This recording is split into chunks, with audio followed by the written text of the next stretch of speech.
Alrighty, welcome back everyone. We just broke down that Georgia-Texas game, the game that is going to be a weird level of torture for me given my ties to each school. It's going to be an interesting couple hours at the very least for myself. But let's get into some Big Ten matchups here. Indiana-Nebraska, Michigan-Illinois, two matchups that might be a little bit under the radar in the national scale, but have huge CFP implications and definitely huge Big Ten implications. So let's get into this Nebraska-Indiana matchup because Indiana's been rolling right along. They've been playing really, really good football. The offense is absolutely incredible, flying all over the field, but it's going to be incredible to watch this game unfold. And Nebraska has been a team that has knocked off one of these incredible undefeated runs in Nebraska or in Rutgers a couple of weeks ago. So definitely something to watch here. It's one of those things that we have a couple of quarterbacks that are at very different points in their career, but both are playing really good football. Curtis Rourke has been one of the best transfer quarterbacks in the entire country thus far this year, has thrown for 300 yards in 3 of the last 4 games.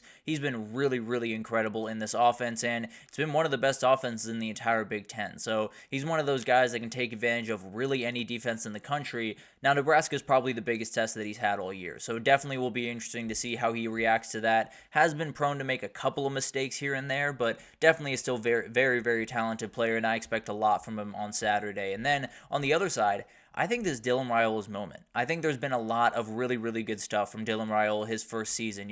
Executed against Colorado and got that win. He played solidly against Illinois, but came up a little bit short against Rutgers. It wasn't necessarily all that pretty, but they ended up getting the win and handled that business. I think this is his time to kind of plant his flag and show that he is a guy that not only is he going to be a good quarterback for Nebraska, he has an ability to take over the Big Ten over the next couple of years. I think he has that ability in him. He's just got to show that on the grandstand. I think this is the time to do it. And then Indiana has the ability to go undefeated until you go November 23rd when you go to Ohio State. Would be absolutely insane. They got plenty of hurdles going forward, and this will be the first one. So can they step up to the plate, or will Nebraska just end another undefeated season? But Elijah Surratt is one of my favorite players in the Big Ten right about now, playing incredible football for Indiana, and one of those guys that if you find a quarterback-wide receiver connection better than Curtis Rourke, Elijah Surratt, you're probably lying. I'll be totally honest. It's been absolutely incredible. Or you're in Oxford, Mississippi because you found Jackson Dart and Trey Harris. But it's been incredible to watch this duo go to work. They're very, very talented, and it's one of those things that I don't know if there's a team that can really cover this kid. Obviously, Nebraska would have the best shot to with Malcolm Herzog and a lot of these guys, but this guy is absolutely elite in every way and cannot wait to see that matchup. And we'll talk about that matchup here in a second. But Michael Kamara is another guy to watch, a D lineman for Indiana, 5 sacks on the year. He's one of those guys that if you can get after Dylan Raiola, mistakes are going to come. He is a young kid. It's going to be one of those games where a lot of pressure is on him. If you can get after him, it's definitely going to create a lot of trouble for him, especially on the road. So a very, very talented player, one of those guys that if you see number 6 making a lot of plays for Indiana, it's going to be a long day for Nebraska. Isaiah Nair is someone that absolutely has to get involved in this game. Very long, athletic wide receiver that it looked like Dylan Raiola was taking a very good liking to early on in the season. Did not catch a pass in last week's game. So definitely something to watch there. I think he's one of those guys that you're just going to need in this offense if he's going to be effective going forward. And then we got Malcolm Herzog, an absolute beast on the back end of that defense for Nebraska. Frankly, the entirety of that back end is ridiculous with Isaac Gifford, Malcolm Herzog, and plenty other guys. But at the end of the day, he does have I believe he has 3 picks on the season, if I'm not mistaken there. But one of those guys that if you're going to be able to beat this Indiana team, you're going to have to be able to limit possessions. You're going to have to be able to take away some possessions, and this would be the guy to do that. No two ways about that.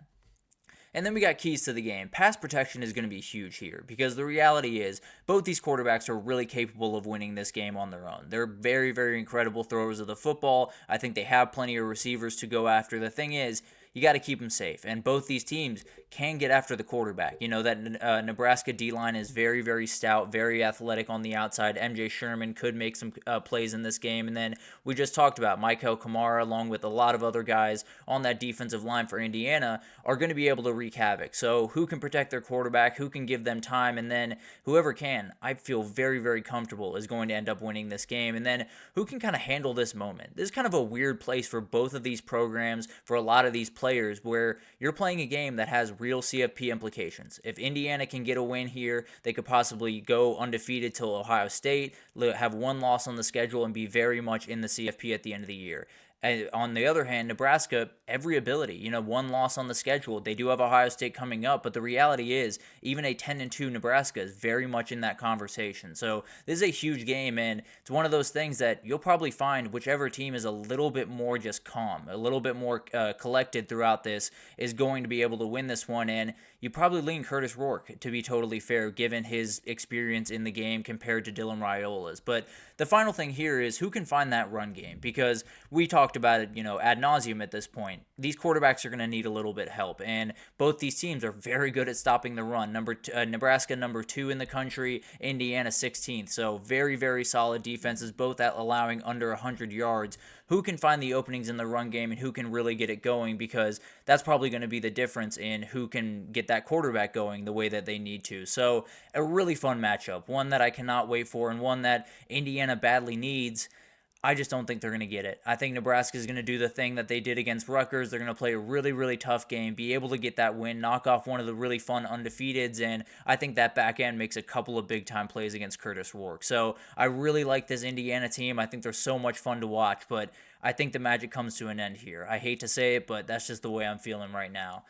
But moving forward, we do have a Michigan game this upcoming weekend at Illinois, going to be a huge one. Michigan favored by 3.5, depending on where you look. Over under 43.5, as it is with most Michigan games. But Michigan is favored, but Illinois is the one that is kind of rolling right along. They did get a very, very close win over Purdue in overtime last weekend, but the reality is they're the 5-1 team. Michigan is the team that is kind of reeling, trying to figure out where they stand going forward. And the reality is they lose this one, they are staring down the barrel of a 7-5 season, and it'll be very interesting how Michigan fans handle that. The big time thing here to watch, obviously, is Jack Tuttle being the quarterback for Michigan. How much of an effect does that have? Is that the game changer that they need it to be? Are they a totally different team, or are they pretty much the exact same? Are they a little bit more pass heavy, or are they going to run the ball and then pick their moments the same way they were with Alex Orji? Definitely will be a very interesting thing to watch. And then Luke Altmaier on the other side. Been one of the most clean quarterbacks in the entire country. 14 touchdowns, only 1 interception.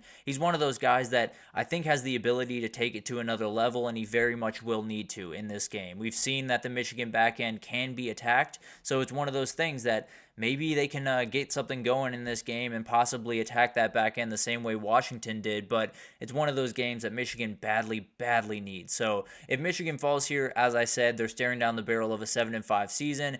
Absolutely need to have it. For Illinois, they do go to Oregon next week, and you do not want another loss on that schedule before you go in. If they win this one, 10-2 is very much in reach for this Illinois team, which would create even more craziness at the top of the Big Ten. So definitely something to watch there, but players to watch. Pat Bryant is an absolute monster. He is an NFL wide receiver, one of those guys that is giving Illinois so much ability on offense, and I think he's going to be a nightmare to deal with, because the reality is he's not the only guy. Zachariah Franklin on the other side is an absolute nightmare, and only Will Johnson can only cover one of them. So they're going to have to figure out a way to take care of all of these guys. I'll actually talk about one of the guys that needs to here in a second, but a very, very talented player, and becoming, or pretty much is at this point, Luke Altmaier's favorite target out there.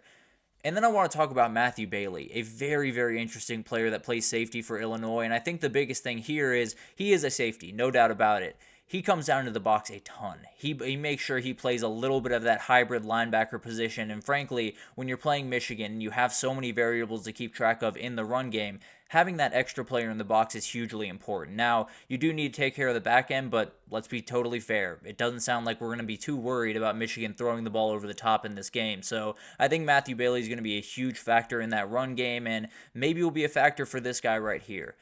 Y'all got to hear me out for this one. I do think Alex Orji is going to be a little bit of a factor in this game. Illinois gave up 100 rushing yards to Ryan Brown last week at Purdue.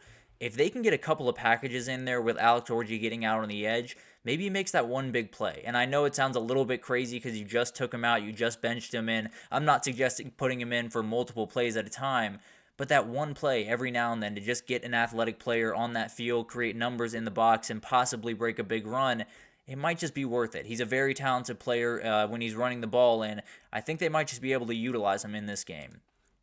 And then we got Jahir Brown, a very, very talented player, has not necessarily been playing up to his level this year. So when you talk about a team like Illinois, where they have Pat Bryant, they have Zachariah Franklin, you got to get help on the outside. And there's plenty of safeties that can help over top. There's not necessarily guys that are really going to be able to outright stop the wide receivers on the Illinois side. So Jair Hill needs to step up in a huge way in this game. And if he doesn't, then I could see Illinois going for a ton of passing yards in this one. And the keys to the game. What is Michigan's approach at quarterback? How do they go about this quarterback change? Are they much more aggressive passing the ball downfield? Is Colston Loveland a bigger part of the offense the way that he probably should be? All that being said, Illinois gives up 170 yards on the ground per game. You have a little bit of an ability to run the ball. So I wonder if it's a little bit of we want to start passing the ball with Jack Tuttle at some point.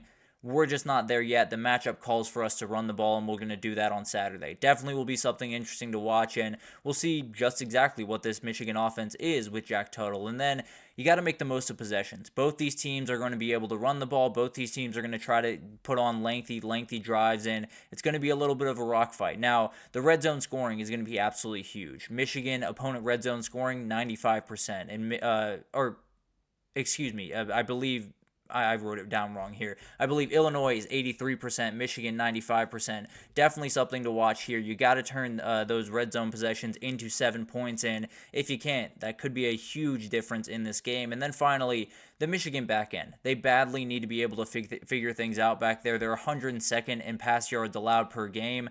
Not nearly what Michigan should be, and Will Johnson looks like he's kind of out there alone at times. So definitely something to watch. If they can't slow down Luke Altmaier, it's going to be an absolute nightmare for them to deal with. And frankly, I think they're going to be able to, at least enough to be able to win this game. I think it's one of those games where Michigan's just going to be able to be disruptive on the defensive side of the ball, and I think they're going to be able to run the ball really effectively. I could see this one kind of being like the USC game where Illinois has a little bit of a lead, but Michigan just keeps wearing them down throughout the game, breaks a couple of big runs, and ends up winning this one. So going to be a really fun matchup. If Illinois wins this one, they could be on their way to a 10-2 season. If Michigan loses, a 7-5 season is very much on the books, but I am going to pick Michigan in that one. Definitely going to be a fun one to watch, but gotta go Michigan if I'm being honest. But let's take our second break here, and when we come back, we got to talk about the ACC. We got a Miami-Louisville matchup that's very interesting, as well as Notre Dame heading down to Georgia Tech for